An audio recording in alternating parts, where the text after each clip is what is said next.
और राजस्थान में लगातार राजनीतिक सरगर्मी चल रही है। इसी पर चर्चा करने के लिए हमारे साथ जुड़ रहे हैं राकेश वर्मा जी, वरिष्ठ पत्रकार जयपुर से। राकेश जी, आपका स्वागत है एनडीटीवी इंडिया पर। जिस तरह से हमने खबर बताई है कि पहली बात तो ये कि बीजेपी यह रणनीति बना रही है कि जिस तरह मध्य प्रदेश में कद्दावर नेताओं को, केंद्रीय मंत्रियों को, लोकसभा सांसदों को चुनाव मैदान में उतारा गया, वैसा ही कुछ राजस्थान में भी हो सकता है। तो ये राजस्थान के लिए कितना सटीक रहेगा बीजेपी का ये प्रयोग? अखिलेश जी, देखिए, राजस्थान में मध्य प्रदेश जैसी स्थिति नहीं है। ये तो कांग्रेस के वरिष्ठ नेता राहुल गांधी कह चुके हैं कि मध्य प्रदेश और छत्तीसगढ़ में हम जीत रहे हैं, उनका ये कहना, और राजस्थान में टक्कर है। इसका अर्थ है कि कांग्रेस खुद मान रही है कि राजस्थान में कांग्रेस की उतनी मजबूत स्थिति नहीं है, यानी बीजेपी की उतनी कमजोर स्थिति नहीं है। तो राजस्थान में भी बीजेपी को सांसदों को मैदान में उतारना पड़ेगा, इसमें मुझे संशय है।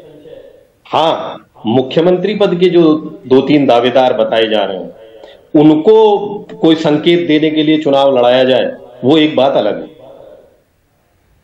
बिल्कुल। तो जो जिस तरह से मध्य प्रदेश में भी सामूहिक नेतृत्व की बात है, मुख्यमंत्री चाहे उनके वहां पर हैं शिवराज सिंह चौहान, लेकिन पूछने पर बार बार बीजेपी यही कहती है कि मुख्यमंत्री का नाम चुनाव के बाद तय किया जाएगा। यानी कोई भी एक नाम लेकर बीजेपी मध्य प्रदेश में चुनाव मैदान में नहीं उतर रही है। वहां पर भी एक अनार 100 बीमार है। राजस्थान में भी यही स्थिति है, जहां पर कि वसुंधरा राजे चाहती थी कि उनका नाम घोषित किया जाए, लेकिन बीजेपी पीएम मोदी के नाम, उनके काम पर चुनाव लड़ रही है। तो राकेश जी, ऐसे में जो आप बात कह रहे हैं कि जो तमाम मुख्यमंत्री पद के दावेदार हैं, चाहे गजेंद्र सिंह शेखावत हों, चाहे अर्जुन राम मेघवाल हों, इन्हें चुनाव अगर लड़वाया जाता है तो इसका मतलब क्या, किस तरह से निकाला जाए? क्या ये माना जाए कि ये चाहेंगे कि इसके बाद चुनाव पूरी तरह से जीते, अच्छे बहुमत से जीते, ताकि अगर सरकार बनती है तो मुख्यमंत्री पद के लिए अपनी दावेदारी पेश कर सके?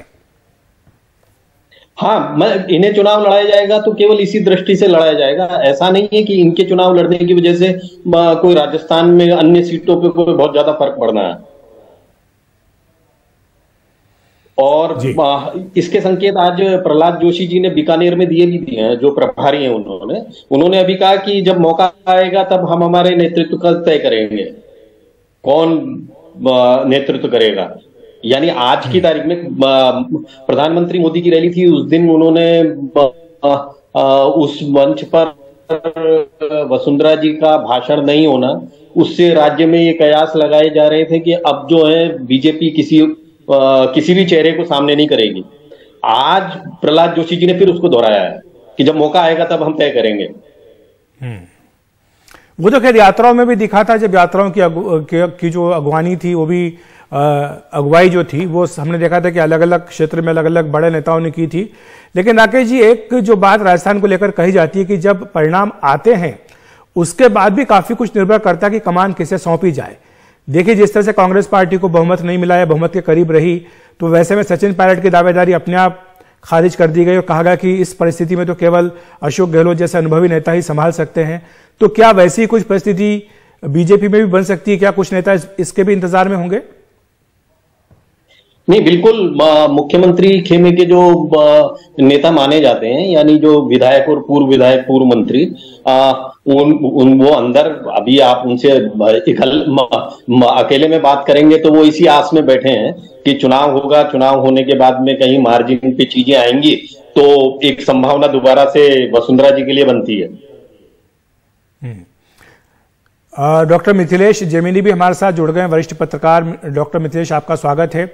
एक बात जो आपसे पूछना चाहूंगा कि ये जो बात शुरू में आई है कि मध्य प्रदेश का फार्मूला यही अब राजस्थान में भी आ सकता है, राकेश जी कह रहे हैं कि शायद कुछ केंद्रीय मंत्री जो कि मुख्यमंत्री पद के दावेदार हैं उन्हें उतारा जा सकता है, लेकिन संभावना कम है कि सांसदों को उतारा जाए, क्योंकि बीजेपी को लगता है कि यहां उसका पलड़ा मध्य प्रदेश की तुलना में कांग्रेस की अपेक्षा भारी है। तो आपके हिसाब से क्या आकलन है, क्या यह फार्मूला कामयाब हो सकता है अगर मध्य प्रदेश का फार्मूला राजस्थान में लागू किया जाए तो?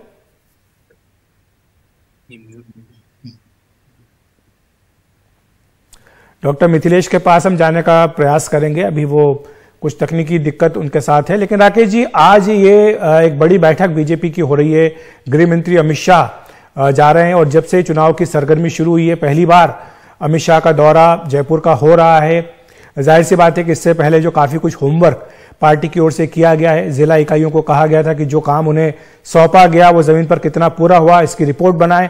और माना जा रहा है कि आज की बैठक में गृहमंत्री अमित शाह इन तमाम बातों की समीक्षा भी करेंगे। तो अमित शाह का मैदान में उतरना यह किस तरह का संकेत दे रहा है? हाँ अखिलेश जी, ये नए संसद भवन का उद्घाटन के समय अमित शाह जी को जयपुर आना था, तो किसी व्यस्तता की वजह से वो नहीं आ पाए। उनका आने का कार्यक्रम बना था, फिर वो नहीं आ पाए। उसके बाद में मोदी जी की रैली हो गई और अब आज सुबह 11 बजे संगठन महामंत्री बीएल संतोष जयपुर आ चुके हैं। वो प्रदेश संगठन मंत्री से फीडबैक ले रहे हैं, उनकी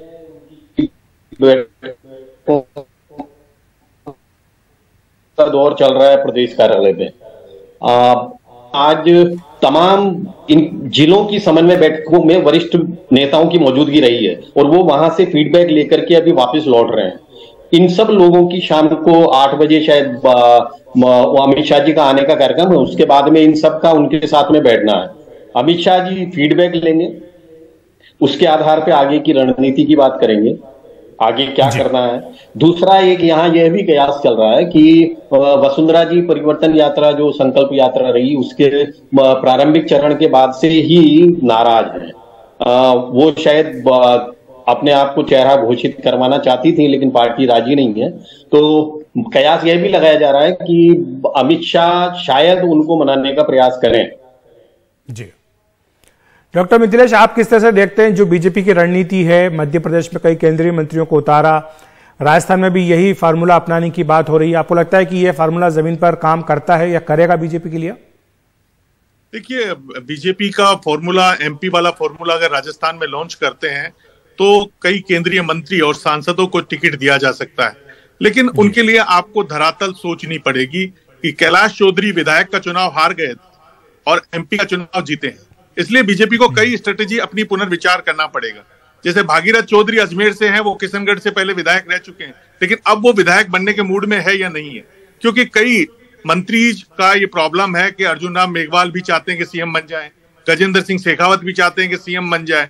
अगर गजेंद्र सिंह शेखावत को उतारा जाता है, जो एक कयास लगा जा रहा है कि मुख्यमंत्री अशोक गहलोत के सामने सरदारपुरा सीट से अगर उनको उतार दिया जाए तो अशोक गहलोत एकमात्र जो कांग्रेस के स्टार प्रचारक है, उनको रोका जा सकता है। क्या वो इस रिस्क को लेने में सक्षम है या नहीं है, ये एक विचारणीय मुद्दा है। लेकिन जो सबसे अहम बात है कि वसुंधरा राजे जो 4.5 साल तक मौन रही और अब सत्ता में हिस्सा मांग रही है, क्या भाजपा जो party with difference, party with कार्डर की बात करती है, वो कैसे देगी? ये एक बड़ा सवाल है। सदन में मौन रही, विधानसभा में कोई मुद्दा नहीं उठाया और सतीश पूनिया की टांग खिंचाई करी, कैलाश मेघवाल से सदन में बार बार बुलवाया कि हमारा अपमान हो रहा है। वही कैलाश मेघवाल आखिर में जो भाजपा के खिलाफ बगावत के झंडे बुलंद कर दिए। ऐसी स्थिति में अमित शाह के लिए सबसे बड़ी चुनौती है। अमित शाह को याद है कि वो पहले भी ऐसी चुनौतियां दे चुकी है। जब उन्हें मुख्यमंत्री थी, उसके पहले भी वो दिल्ली में परेड करा चुकी है विधायकों की। कई बार वसुंधरा राजे के बगावती तेवर, जब 163 सीटें जीती 2013 में और 14 में, उन्होंने कह दिया कि नरेंद्र मोदी की वजह से नहीं, सबकी वजह से हम जीते हैं। तो तमाम मुद्दे हैं। वसुंधरा राजे का एक सबसे बड़ा ड्रॉबैक है कि वो कोई एक बड़ी मास लीडर नहीं है। एमएलए उनके साथ थे, लेकिन ऐसा नहीं कि कोई कास्ट पूरी तरह बदल देंगी, क्योंकि वो कास्टों का उन्होंने फ्यूजन ऑफ कास्ट बना रखा है। वो कहती है मैं राजपूत की बेटी हूँ, जाटों की बहू हूँ और गुजरों की समधन हूँ। लेकिन गुजरों की समधन तो है, लेकिन गुजर उस बात को नहीं भूल सकते जो 1373। डॉक्टर जमीनी, एक जो दूसरा मुद्दा है उस पर मैं आना चाहूंगा, क्योंकि वसुंधरा जी की तरफ से जवाब देने के लिए यहाँ कोई है नहीं। तो दूसरा मुद्दा है अशोक गहलोत जी की जो यात्रा है वो शुरू हो रही है। इस पर बीजेपी ने आपत्ति की है, कहा है कि 2030 की आप बात करें, चुनाव तो अभी हैं। गजेंद्र सिंह शेखावत को हम सुन रहे थे कि ये जो मुद्दे हैं उनसे ध्यान भटकाने का प्रयास मुख्यमंत्री कर रहे हैं। इस यात्रा को आप किस तरह से देखते हैं डॉक्टर जमीनी? देखिए, मारवाड़ के दो दिग्गजों में सियासी समर मचा हुआ है और दोनों जोधपुर से हैं। गजेंद्र सिंह शेखावत अशोक गहलोत पर हमला करते हैं, अशोक गहलोत गजेंद्र सिंह शेखावत पर हमला करते हैं। अशोक गहलोत उनको संजीवनी क्रेडिट कोऑपरेटिव मामले से घेरते हैं, तो गजेंद्र सिंह शेखावत कभी लॉ एंड ऑर्डर पर घेरते हैं, कभी उनकी स्कीम्स पर घेरते हैं। उन पर मानहानि का मुकदमा भी कर रखा है। लेकिन 2030 का विजन, तो इसमें तो कोई बुराई तो है नहीं अशोक गहलोत की। बीजेपी वालों ने भी कहा था कि 2022 तक किसानों की जो आमदनी है दोगुनी हो जाएगी। तो अगर अशोक गहलोत कौन सा बेजा काम कर रहे हैं, वो कह रहे हैं कि 2030 तक हम राजस्थान को नंबर 1 बना देंगे, इसमें तो कोई बुरी बात नहीं है।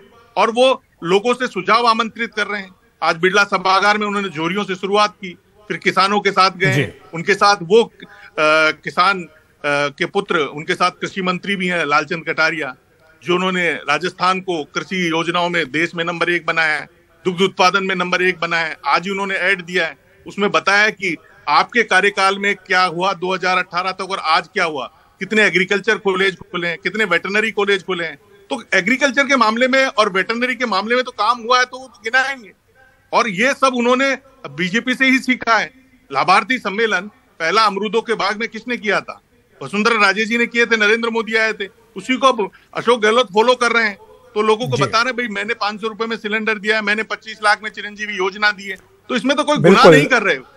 जी डॉक्टर जैमिनी, माफी चाहता हूं, बस समय इतना ही है। राकेश जी और डॉक्टर जैमिनी, आप दोनों का बहुत बहुत शुक्रिया हमारे साथ जुड़ने के लिए।